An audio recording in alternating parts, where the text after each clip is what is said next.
மகரவிளக்கு மண்டல பூஜைக்காக சபரிமலை நடையானது தற்போது திறக்கப்பட்டுள்ளது. கடந்த ஒரு வாரமாக ஆயிரக்கணக்கான பக்தர்கள் சாமி தரிசனம் செய்வதற்காக சபரிமலையில் குவிந்து வருகின்றனர். அதே தமிழகம் மட்டுமல்லாமல் கேரளா, கர்நாடகா, ஆந்திரா உள்ளிட்ட பல்வேறு மாநிலங்களிலிருந்து இங்கு சபரிமலைக்கு பக்தர்கள் ஆயிரக்கணக்கான பக்தர்கள் குவிந்து வருகின்றனர்.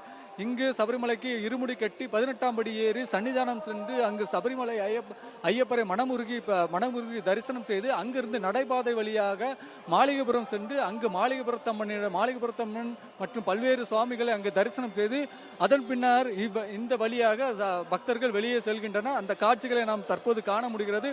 அதே போல பக்தர்களின் பாதுகாப்புக்காக சபரிமலை முழுவதும் 14,000க்கும் மேற்பட்ட போலீசார் பாதுகாப்பு பணியில் ஈடுபட்டு வருகின்றனர். தொடர்ந்து அதே போல சபரிமலை சன்னிதானம் முழுவதும் 1000க்கும் மேற்பட்ட போலீசார் பாதுகாப்பு பணியில் ஈடுபட்டு வருகின்றனர்.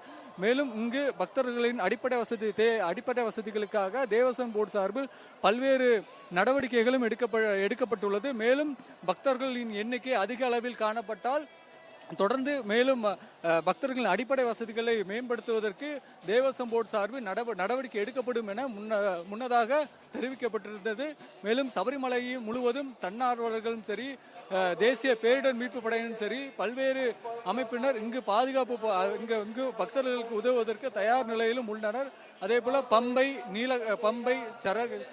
நீலிமலை, சரங்குத்திமலை உள்ளிட்ட பல்வேறு இடங்களில் மருத்துவ குழுவும் பணிகள் அமர்த்தப்பட்டுள்ளன. அதே போல 24 மணி நேரம் சுழற்சி முறையில் மருத்துவ குழுவினர் இங்கு முகாமிட்டுள்ளனர். தமிழகம் மற்றும் கேரளாவை சேர்ந்த மருத்துவர்களும் இங்கு முகாமிட்டு பக்தர்களுக்கு ஏதேனும் அவசர சிகிச்சை ஏதேனும் தேவைப்பட்டால் அவர்களுக்கு சிகிச்சை அளிப்பதற்கும் தயார் நிலையில் உள்ளனர். அதே போல ஆயுர்வேதா மருத்துவ சிகிச்சை பிரிவும் இங்கு உள்ளது. ஏதேனும் பக்தர்களுக்கு கால் வலி உள்ளிட்ட தசைப்பிடிப்பு ஏதேனும் வலி ஏற்பட்டால் அதற்கும் ஆயுர்வேதா மருத்துவர்கள் இங்கு பிரத்யேகமாக அமர்த்தப்பட்டுள்ளனர்.